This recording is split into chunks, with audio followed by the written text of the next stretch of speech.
Hello সবাইকে, welcome back to my channel Swapnamadhur. আমার সাথে প্রজ্ঞা আবারও হাজির হয়েছি নতুন একটা ব্লগের সাথে। আর যারা নতুন আছো সাবস্ক্রাইব করতে একদম ভুলবে না। চলো তাহলে ভিডিওটা শুরু করা যায়। এই আগের ব্লগে তো তোমরা দেখেছো আমি কিছু জিনিসপত্র কিনেছি কসমেটিকের। এবার ক্রিম মানে কসমেটিক বলতে ওই ক্রিম এইসব আর কি। এবার কেমন কি খরচাপাতি হয়েছে আগের ব্লগে তোমাদের বলেছি। সো আজকে তোমাদের সেই জিনিসগুলোই ইউজ করে দেখাবো কেমন কি। এখনও আমি আনবক্সিং মানে আমি মেখেও দেখিনি কেমন হবে না হবে। সো চলো তোমাদের দেখিয়ে দিই। আর আগের দিন কি কিনেছি না কিনেছি সব কিছুই তোমাদের সাথে শেয়ার করেছি। এটা আর বলবো না আর কি কিনেছি। তোমরা যারা আগের ব্লগ দেখোনি অবশ্যই দেখে নিতে পারো, একবার চেক করে আসতে পারো। চলো তাহলে লেটস স্টার্ট নাও।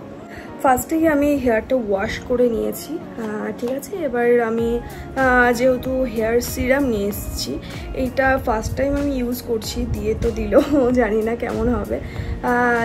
লাসিকা এই সিরামটা তোমরা কে এই সিরামটা হেয়ার সিরামটা ইউজ করেছো আমাকে অবশ্যই জানাবে, কারণ এইটা আমি এই ফার্স্ট টাইম এই হেয়ার সিরামটা ইউজ করছি। এবার দেখি কেমন কি ফল হয়, বিকজ আমি বলেছিলাম ওখানে গিয়ে আমার প্রচণ্ড হেয়ার মানে উঠে যাচ্ছে আর কি। এবার ওই জন্য সেই হিসাবে যাতে দিতে মানে খারাপ যাতে না হয়, আরও যা বা চুল কটা বেঁচে আছে ওইগুলো যাতে না পড়ে যায়। সো চলো এটা আনবক্সিং করে ইউজ করা যাক।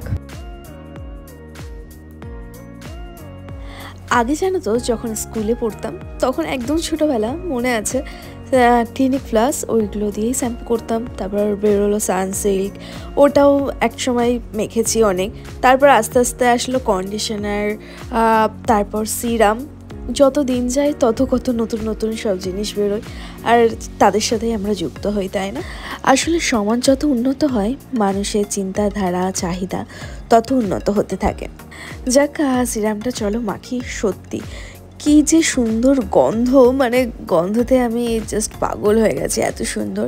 খুব চেনা একটা গন্ধ, কোথায় যেন একটা মানে আগেও মনে হচ্ছে ইউজ করেছি। এরকম আমার অনেক ক্ষেত্রেই হয় জানো তো, কোনো কিছু ইউজ করলে মনে হয় এই গন্ধটা খুব চেনা লাগছে, কোথায় যেন আমি আগে এই গন্ধটা ছিল বা আছে, এরকম টাইপের মনে হয়। তারপর রীতিমতন ইউজ করলাম একটা টোনার, তারপর ফেস সিরাম যেটা একটুখানি চ্যাটচ্যাট টাইপের আছে, যাই হোক কিন্তু খুব ভালো। তারপর কালার বারের এই সানস্ক্রিনটা কিনেছিলাম। চলো, ওয়াও, জাস্ট অসাম প্যাকেজিংটা আর কালারটা কি কিউটটা, এই কালারটা আমার খুব ভালো লাগে। যাই হোক চলো তাহলে সানস্ক্রিনটা মেখে দেখি কেমন। এই ফার্স্ট টাইম আমি কালার বারের কোনো প্রোডাক্ট ইউজ করছি। অনেক ধরে ইচ্ছে ছিল কালার বারের কিছু একটা প্রোডাক্ট ইউজ করতে। যাই হোক গন্ধটা এটা মোটামুটি মিডিয়াম বলতে পারো, অত হাইও না। এবার চলো মেখে দেখি কেমন। ওয়াও, ফিনিশিংটা তো খুব সুন্দর, তোমরা তো দেখেই বুঝতে পারছো, এটা আমার বলার কিছু নেই। আমার জানো তো কিছু করতে ভালো লাগুক না লাগুক, রূপচর্চা করতে খুব ভালো লাগে। সেটা আজ থেকে না, ক্লাস 5-6, এটা অবশ্য আমি ঠাম্মার কাছ থেকেই পেয়েছি। তারপর আমি মেখে নিলাম কালার বারের একটা ক্রিম, যেটা ছিল খুবই সুন্দর সফট। আর এটা হচ্ছে লাস্ট যে প্রোডাক্টটা তোমাদের আগের দিনই আমি শেয়ার করেছিলাম। আমি দোকানেই এটা ভেবেছিলাম আর কিছু কিনি বা না কিনি, এটা অবশ্যই কিনবো। যাই হোক কিনে দেখো, ফেসটা মানে একটা গ্লো দিচ্ছে খুব আলাদা। আর হালকা করে একটুখানি লিপস্টিক লাগিয়ে নিচ্ছি। এখন না লিপস্টিক পরতে সত্যি কথা বলতে একদমই ভালো লাগে না, আর ভালো লাগলেও মনে হয় কি হালকা একটা লিপস্টিক পরি। চলো তাহলে finally I am ready. So আজকে তো দেখতেই পেলে কী তোমাদের সাথে শেয়ার করলাম। কিছুদিন ইউজ করি, তারপর তোমাদের বলবো যে কেমন কি, কারণ ইউজ করার পর একদিন ইউজ করে তো কিছু বোঝা যায় না কেমন কি।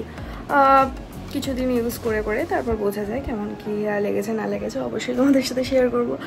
সো এর মধ্যে কে কোন প্রোডাক্ট ইউজ করো অবশ্যই আমাকে কমেন্টে জানাবে, আর তার কেমন লাগছে ইউজ করে ওটাও জানাবে। ওকে, চলো let's start blog now. A few minutes later. তারপর আমরা রীতিমতন বেরিয়ে গেলাম আমার ননদের বিএড কলেজের উদ্দেশ্যে। আজকে আসলে যাবো আমি আর ননদ, আমার কোনো কাজ নেই, আমার ননদের কাজ আছে। আর এইখান থেকে দেখছি আকাশটা কি সুন্দর লাগছে, তাই আমি বলছি, ও বলছে সত্যি খুব সুন্দর লাগছে। আর আজকে ছিল উল্টো রথ, আমরা যেখান থেকে গাড়ি ধরি মানে যেখানে যাব আর কি, ওখান থেকে পাস আউট হচ্ছিল রথটা, একদম লাস্ট মুহূর্তে এসে পৌঁছেছিলাম, ঠাকুরটা দেখতেই পেলাম না। তারপর তাড়াহুড়ো করে দেখি গাড়িটা ধরে ফেললাম। আর দেখো বাইরে কি বৃষ্টি, বাপরে বাপ। সত্যি এই কয়েকদিন যতবারই আমরা বেরোচ্ছি কোনো দরকারে তত দিন ধরেই বৃষ্টি। ফাইনালি চলে আসলাম ওর কলেজ। আর দেখো এইদিকের অবস্থাটা দেখো। আর বৃষ্টি জলকাদা হলে আমার যে বাইরে বেরোতে এত ভয় লাগে কি বলবো, মনে হয় কি এই পড়ে যাব। আসলে স্কুলে থাকতে এত পড়েছি। আর মানে সত্যি কথা বলতে বিয়ের পর এখন একটুখানি কম সময় পড়ি। যাই হোক, ও সইটই করে নিল আর আমি এখানে রেস্ট রুমে বসে আছি। ও আসলে এসছে একটা প্রজেক্টের দরকারে, প্রজেক্টে একটু স্যার ম্যামদের সই নিতে। তারপর আমরা এখান থেকে বেরিয়ে আর কটা বাজারে কাজ আছে, কাজ সেরে তারপর সোজা বাড়ি চলে যাব। যেখানে রেস্টরুমে বসেছিলাম তার পাশে ছিল এই অ্যাকোরিয়ামটা। দেখো কি দারুণ মাছ না, আর কি সুন্দর সাজিয়েছে। ওয়াও, আমি তো জাস্ট দেখেই যাচ্ছিলাম, এত সুন্দর লাগছিল। ফাইনালি কাজ হয়ে গেছে, এই না সই যা ছিল সব করা হয়ে গেছে। বাবা এদিকে পুরো পুকুর হয়ে গেছে, ছোট নদী, ছোট পুকুর। কিন্তু উঠেছে ভালো, যা পড়েছে রোদটা এখন রোদ চাইছি, ভাবা যায় মানে খুব রোদ কন্ট্রাস্ট হয়ে গেছে। হ্যাঁ ওই অবশ্য আমরা যা চাইছি তাই যে হবে তার কি না, তাও প্রে করা আর কি। কিন্তু আকাশটা সেই লাগছে, পেলে হয় এখন সে ওইবারে চলো। কিছুক্ষণ অপেক্ষা করতেই পেয়ে গেছিলাম অটো। এখন যাবো একটু বাজারে কিছু কাজ সেরে, তারপর সোজা বাড়িতে।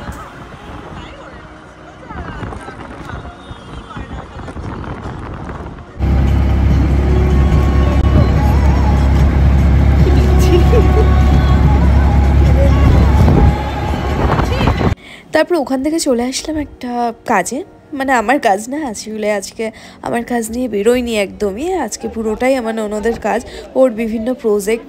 আসলে আমারও কলেজের এত প্রজেক্ট দিয়েছে না কি বলবো, মানে হিমশিম খেয়ে যাচ্ছি। কিছুদিন পর আমারও আসতে হবে। আসলে এখন সেমিস্টার করে হ্যাঁ মানছি যে হ্যাঁ অনেক সুবিধা হয়েছে, আগের থেকে পড়ার চাপটা একটু বেশি হয়েছে, কিন্তু মানে পড়ার চাপটা একটু বেশি হয়নি, যথেষ্ট বেশি হয়ে গেছে। আসলে 6 মাস অন্তর হচ্ছে সেমিস্টার, তার মাঝখানে ইন্টারনাল পরীক্ষা, তারপর আবার প্রজেক্ট। যাই হোক, ও তো বিএড কলেজের ইউনিফর্ম করতে দিয়েছে। এখন দুপুরবেলা অনেক দোকান বন্ধ ছিল, অনেক খুঁজে এই দোকানটা পেয়েছি। তারপর রীতিমতন চলে আসলাম বিরিয়ানির দোকানে। আসলে এটা হট করেই ঠিক হয়েছে, আমিও আমার ননদের দিকে তাকালাম, ননদও আমার দিকে তাকালে, ও হচ্ছে বিরিয়ানি নেবে, যে চলো নিয়েই নি। আর ওইদিকে করছে অনেক কিছু কাটলেট, সব কিছুই খেতে ইচ্ছা করছে, কিন্তু না বেশি খাওয়া যাবে না। আর ও এই দিক থেকে নিয়ে নিচ্ছে আইসক্রিম। যাক, বিরিয়ানি আইসক্রিম উফ জাস্ট জমে গেল ব্যাপারটা। উফ, ফাইনালি এখন যাচ্ছি বাড়ি। বাবা অনেক খিদেতে পেট গুড়গুড় করছে। A few minutes later. Finally চলে আসলাম বাড়ি। আসলে এখন 3:30 বাজে, 3:30 না 3:25 বাজে। বাড়ি এসছি 3টে নাগাদ। ফ্রেশ হয়ে আমি আগে বিরিয়ানি খেলাম, তোমাদের তো বললাম তখন নিয়ে এসেছি। যাই হোক, বিরিয়ানি পুরোটা খেতে পারলাম না, মানে 2 প্লেট নিয়ে এসেছিলাম, হাফ করে আমার কাছে শ্রেয়সীর। এবার ওর জন্য একটুখানি রেখেছি, ও তো স্কুলে গেছে, বাড়ি এসে খাবে। ওর আজকে আবার কি বলতো, আমাদের বাড়িতেও গেছে আজকে, টিফিন আমি দিইনি ওর টিফিন। আমাদের বাড়ি আজকে গেছে কারণ খাসির মাংস হয়েছে, আর এবার তাই আজকে বাড়িতে খাওয়া দাওয়া। এবার ওই জন্য আবার তাই ভাবলাম ওর জন্য অল্প রাখবো, আমি খেতে পারবো, দেখেই মনে হয় খেতে পারবো। জাস্ট 8 কটা খেয়েছি, আর সব রেখেই দিয়েছি পুরো। দেখি পরে যদি আবার পারি আবার ওর থেকে একটুখানি খাবো। এখন তো পুরো ভরাট, কারণ সন্ধ্যাবেলা আজকে আবার আমার শ্বশুর মশাই সকালবেলায় এনে রেখে দিয়েছে মিষ্টির দোকান থেকে যে পরোটা, মিষ্টির দোকানের যে পরোটা তরকারি এনে রেখে দিয়েছে, যে সন্ধ্যাবেলার টিফিন। আমাদের বাড়ি কয়দিন ধরে মানে কি বলবো, আমার শ্বশুর মশাই পাগল করে দিচ্ছে, মানে আজ থেকে পাগল করে দিচ্ছে কালকে সন্ধ্যাবেলায় কি খাওয়া দাওয়া হবে। মানে এখন দুপুর বলো সকাল বলো কোনো খাওয়ার চিন্তা ভাবনা আমার শ্বশুরমশাইয়ের নেই। এখন শ্বশুরমশাইয়ের চিন্তা হচ্ছে সন্ধ্যাবেলায় টিফিন কি খাওয়া হবে। যাই হোক, ওই সন্ধ্যাবেলা নিয়ে পড়ে রয়েছে এখন। তাই আজকে সকালবেলায় এনে রেখেছে পরোটা। তারপর আবার বলছি কালকেরটাও ঠিক হয়ে গেছে, কালকে কি হবে। কালকে বললো যে মাখন দিয়ে, তারপর যে পাউরুটি দিয়ে, মাখন পাউরুটি চিনি দিয়ে, এটা নাকি সন্ধ্যাবেলা টিফিন হবে। আচ্ছা ওকে ওকে ওকে, যত খাওয়া তত আমার ভালো, কিন্তু আমার ভালো তো খেতে তো ভালো লাগেই। এত মোটা হচ্ছে কিছুই করছি না, আমি শুধু খেয়েই যাচ্ছি। মাঝে একটুখানি করছিলাম, আবার যে কি হলো, মনে মনে ভাবি এই ননদের বিয়ে সামনে আসছে, আমি একটুখানি রোগা হবো। এমনি এত মোটা আমার সবাই, এবারে কি বলবো, এত বয়স্ক বলে 23 বছর বয়স হয়ে, মানে সবাই 23কে উল্টে দেয়, ঠিক আছে, সবাই 23কে 32 করে দেয়।